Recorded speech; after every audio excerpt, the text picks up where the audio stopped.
that affects all of us, right? Because airline travel is such a regular part of life. It's hard to avoid.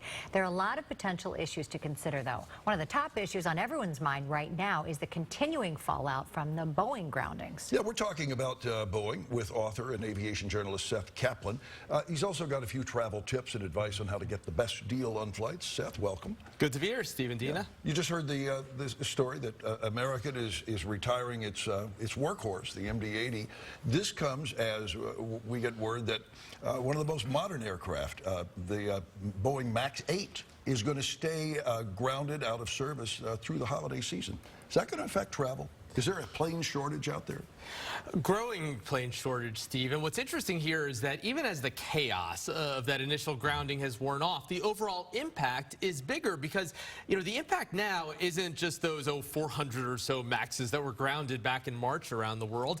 It's those plus all of the other Maxes, the 50 or so that were supposed to be entering airline fleets each month. So, yeah, it's not that you're suddenly going to hear about a flight cancellation. These airlines are taking them out of the schedules months in advance, but the overall impact is indeed growing. Well, I feel like one of the biggest impacts is fewer planes means higher price for us. Exactly. In the end, it's supply and demand economics, right? You take less of anything and hold the consumer demand for that thing constant, whatever it is, and yeah, prices are going to rise. Now, you know, these planes don't make up a huge percentage of the fleet, even if that percentage is growing, but no, absolutely.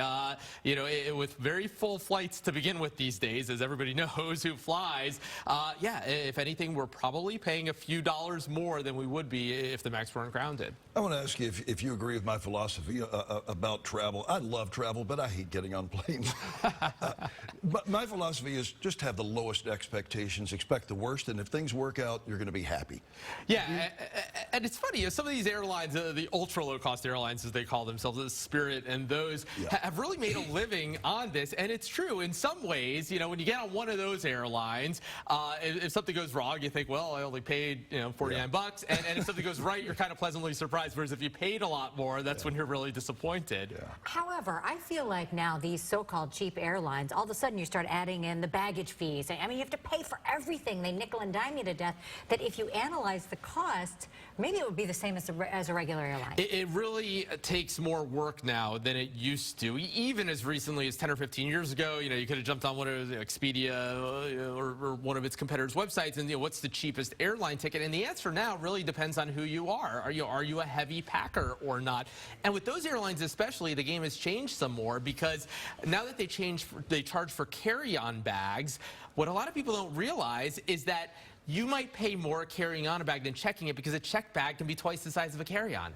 So if you're traveling with two people together, throw it all into one checked bag and instead of carrying two along. So you got to do all kinds of math like that. Good advice. You consider those of us who have to fly out of O'Hare to be among the unluckiest of travelers because our two hub airlines are United and American, and we don't have access to the airline that you believe is the most reliable and most popular, that being Delta. And you've written a book that speaks to that. Right, the turnaround story, and it's really impressive because they were every bit as bad and in financial terms worse. I mean, this was an airline that was bankrupt that, you know, who knew if it was even going to live to see another day, and it turned itself around. And there are lessons there for other airlines and really just for anybody in a bad spot, any business in a bad spot. And if you look at United and American, United has made some progress here. They're not as reliable as Delta, but they're a lot better off than they were just a couple years ago.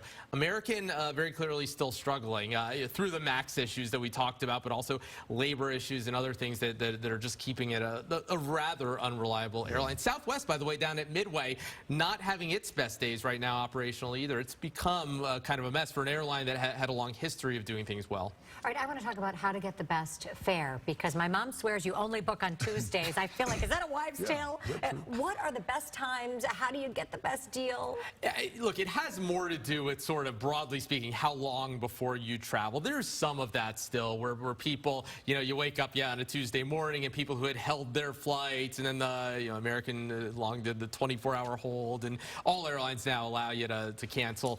So there's some of that going on where something then becomes available. But more important than what time of day and what day of the week is, how long before you travel. I think everybody knows if you wait until the last minute, you're probably going to pay a lot. What a lot of people don't realize is that the opposite of that is not exactly true. It's not the earliest bird who gets the cheapest airline ticket. About a month or two before you travel, on average, you get the best deal. And yes, that's true even of holiday travel. A lot of people get nervous. They think, I better book Thanksgiving, Christmas, I've already booked my Hanukkah, Christmas New Year, tickets. whatever, early. Yeah, exactly, because it's only going to go up, but airlines know that you think that. It's consumer psychology. That's not a promise, by the way. If you see something too good to be true real early, book it, but patience can pay. Great advice.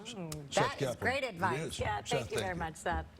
Seth's book is called Glory, Lost and Found, How Delta Climbed from Despair to Dominance in the Post-9/11 Era. For more information, you can visit sethdkaplan.com. We'll also have a link on our webpage at WGNTV.com/midday.